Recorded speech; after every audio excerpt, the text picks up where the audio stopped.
Audience ಕೊಡಲಿ ಅಂತ.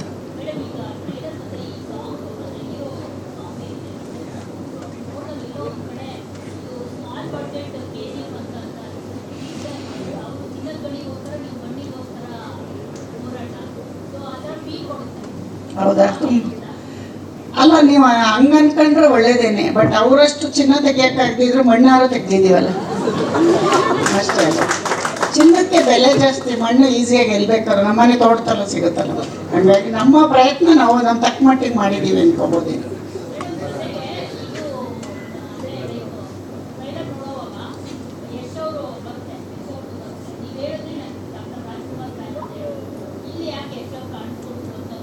ಯಶ್ ಅವ್ರದ್ದು ನಾನಲ್ಲ, ಹುಡುಗಿ ಅಭಿಮಾನಿ ಅಂತ ಇವರು ಮೇಡಮು. ಸಿನಿಮಾದಲ್ಲಿ ಮಾತುಕತೆ ಆಗ್ಬೇಕಾದ್ರೆ ಡೈರೆಕ್ಟರ್ ಹತ್ರ ಡಿಸ್ಕಷನ್ ಮಾಡಿದ್ರಂತೆ ಯಾರನ್ನ ಹಾಕೋದು ಅಂತ. ಅವಾಗಿನೂ ಗೊತ್ತೇ ಇಲ್ಲ ಅವ್ರಿಗೆ ನಮ್ಮ ಪ್ರಾಜೆಕ್ಟ್ ಅಂತ. ಇವರೆಲ್ಲ ಸೇರಿ ಇಲ್ಲ ಯಶ್ ಅವ್ರದ್ದು ಹಾಕೋಣ ಅಂದ್ಬಿಟ್ಟು ಹಾಕಿರೋದು. ಬಟ್ ಹಾಕುವಾಗ ನಾನು ಬೇಡ ಅನ್ನೋಕ್ಕಾಗಲ್ವಲ್ಲ, ಹಾಕ್ಲಿ ಬಿಡಿ ಅಂತ ಹೇಳಿ ಹಾಕ್ಸಿದ್ದೀವಿ ಅಷ್ಟೆ. ಇವಾಗಿನ ಟ್ರೆಂಡಲ್ಲಿ ಹೀರೋ ಇದ್ದಾರೆ ಅಂತ ಅಂದ್ಕೊಂಡಿದ್ದೀವಿ ಅಷ್ಟೆ. ಏನು ಹೇಳಿ? ಅದನ್ನ ನಾನು ಹೇಳ್ತೀನಿ, ಇದೆಲ್ಲ ಮುಗೀರಿ ಆಮೇಲೆ ಹೇಳ್ತೀನಿ. ಬಜೆಟ್ ಮಾತಾಡೋ ಜಾಗ ಅಲ್ವೇ ಅಲ್ಲ ಇದು. ಏನಂತೀರ? ನಮ್ಮ ಡೈಲಾಗ್ ಅದು. ಬಜೆಟ್ ಮಾತಾಡೋದು ಜಾಗ ಅಲ್ವೇ ಅಲ್ವಲ್ಲ, ಅದೆಲ್ಲ ಹೇಳೋದು ಕೂತ್ಕೊಂಡು ಒಂದ್ಸರಿ ಲೆಕ್ಕ ನೋಡ್ತೀನಿ ಆಮೇಲೆ ಹೇಳ್ತೀನಿ.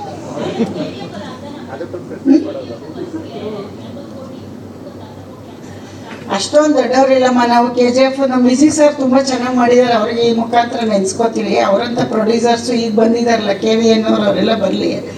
ನಾವು ಅದನ್ನು ನೀವು ಸಿನಿಮಾ ನೋಡಿ ಅಷ್ಟು ಅಂದ್ಕೊಂಡಿದ್ದೀರಾ ಅಂದರೆ ಅದು ನಿಮ್ಮ ದೊಡ್ಡತನ. ಅಮ್ಮವ್ರು ಇಷ್ಟು ಹಾಕಿದ್ದಾರೆ ಅಂತ. ಬಟ್ ಅಷ್ಟೊಂದೆಲ್ಲ ಇಲ್ಲ. ನಾವೇನಂದರೆ ಕಾಟನ್ ಸೀರೆ ಉಟ್ಕೊಂಡ್ರೆ ನಿಮಗೆ ರೇಷ್ಮೆ ಸೀರೆ ಥರ ಕಾಣಿಸ್ತಾ ಇರ್ಬೋದು ಅಷ್ಟೇ. ನಾವು ಕಾಟನ್ ಸೀರೆ ಉಟ್ಕೊಂಡ್ರೆ ರೇಷ್ಮೆ ಸೀರೆ ಎಲ್ಲ ಉಡೋಷ್ಟು ದೊಡ್ಡವರಿಲ್ಲ. ಆಮೇಲೆ ನೋಡೋಣ ಮುಂದಕ್ಕೆ. 150, 150.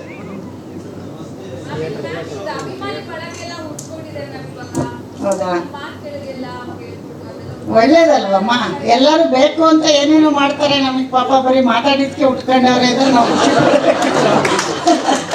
ಏನೇನೋ ಮಾಡ್ತಾರೆ ದಿನ ಬೆಳಗಾದ್ರೆ ಪಾಪ ಜನ. ನಾವು ಸುಮ್ಮನೆ ಒಂದು ಪ್ರೆಸ್ ಮೀಟಲ್ಲಿ ನೀವು ಅಷ್ಟೊಂದು ನಮ್ಮನ್ನು ತಗೊಂಡೋಗಿದ್ದೀರಾ ಅಂದರೆ ಖುಷಿ ಪಡೋ ವಿಷಯ ಅಲ್ವೇನಮ್ಮ? ಹಾಂ, ಯಶೋಧ ಪೂಜಾರಿ ಅಲ್ವಾ? ನನಗೆ ಗೊತ್ತು, ಬಾ ನೀನು ಬಾ, ಎಲ್ಲ ಹೋಗ್ತೀಯ.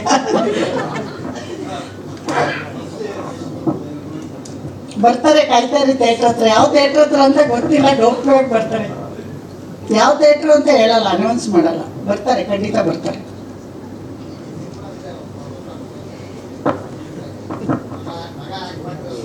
ಹೊಸ ಪ್ರಪಂಚ ಅಲ್ಲ ರೀ. ಮುಂದೆ ಒಂದು ತಿಳ್ಕೊಳ್ಳಿ, ಒಂದು ಮುಂದೆ ಒಬ್ರು ಯಾರೋ ಹೋಗ್ತಾ ಇದ್ದಾರೆ ಅಂದರೆ ಹಿಂದೆ ನಾವು ಸಾಕಷ್ಟು ಕಷ್ಟಪಟ್ಟಿರ್ತೀವಿ. ಸ್ಕ್ರೀನ್ ಮುಂದೆ ಬಂದರೆ ಮಾತ್ರ ಅಲ್ಲ, ಇದ್ರ ಹಿಂದೆ ಎಷ್ಟು ಟೆಕ್ನಿಷಿಯನ್ ಕೆಲಸ ಮಾಡಿದ್ದಾರೆ ಕಾಣೋದು ನಮ್ಗೆ ಯಾರು ಹೇಳಿ ಆ್ಯಕ್ಟ್ರ್ ಮಾತ್ರ. ಅದ್ರ ಹಿಂದೆ ಟೀ ಕೊಡೋ ಹುಡುಗನಿಂದ ಕಷ್ಟಪಟ್ಟಿರ್ತಾರೆ. ನನಗೆ ಮನೇಲಿ ನಾವು ತುಂಬ ಕಷ್ಟಪಟ್ಟಿದ್ದೀವಿ. ಆ ಕಷ್ಟ ಇಲ್ಲಿ ಹೇಳೋಕ್ಕಾಗಲ್ಲ. ಅದನ್ನು ಒಂದ್ಸಲ ಹಿಸ್ಟ್ರಿ ಮಾಡೋಣ. ನಾವೇನು ಕಷ್ಟಪಟ್ವಿ, ನಾವು ಹೆಂಗೆ ಬಂದ್ವಿ, ನಾವು ಯಾವ ಥರ ಈ ಸಿನಿಮಾ ರಂಗಕ್ಕೆ ಕಷ್ಟಪಟ್ಟು ಯಶಾಗಿದ್ದಾನೆ ಅಂತ ಅದು ಆಮೇಲೆ ಹೇಳೋಣ. ಬಟ್ ಹೊಸ್ತಂತೂ ಅಲ್ಲ, ನಮಗೆ ಬಂದು 25 ವರ್ಷ ಆಯಿತು. ಎಷ್ಟು ಬಂದಾಗಲೇ ಹಿಂದೆನೇ ಬಂದುಬಿಟ್ರಿ. ನಾವು 2000 ರೂಪಾಯಿ ಮನೆ ಬಾಡಿಗೆ ಮಾಡ್ಕೊಂಡು ಅವ್ನು ಹಿಂದೆನೇ ಇದ್ವಿ. ಮೈಸೂರಲ್ಲಿ ದೊಡ್ಡ ಮನೇಲಿದ್ವಿ, ಆಮೇಲೆ ಚಿಕ್ಕ ಒಂದು ಸಿಂಗಲ್ ರೂಮಲ್ಲಿ ಇದ್ವಿ. ಯಾಕೆ ಹೇಳಿ? ಈ ಮಟ್ಟಕ್ಕೆ ಬರೋಕ್ಕೆ ಎಷ್ಟು ಅದರಿಂದ ನಮ್ಮ ಶ್ರಮ ಇದೆ. ನಮ್ಮ ಸ್ಟೋರಿ ಕೇಳಿದ್ರೆ ನೀವು ಹಿಸ್ಟ್ರಿ ಬುಕ್ ಮಾಡ್ಬೋದು, ಆಮೇಲೆ ಹೇಳೋಣ ಅಂತ. ಈಗ ಬೇಡ, ಆಯ್ತಾ? ಅದೇ ಮಾಡೋಣ, ಇವತ್ತೇ ಮಾಡಿಬಿಟ್ಟು ದುಡ್ಡು ಬೇಡ ಕೊಡ್ತೀರಾ ನಾಳೆ. ಹೆಚ್ಚಿನ ವಿಡಿಯೋಗಳಿಗೆ ಪ್ರತಿಧ್ವನಿ ಯೂಟ್ಯೂಬ್ ಚಾನೆಲ್ ಸಬ್ಸ್ಕ್ರೈಬ್ ಮಾಡಿ, ಬೆಲ್ ಐಕಾನ್ ಕ್ಲಿಕ್ ಮಾಡಿ.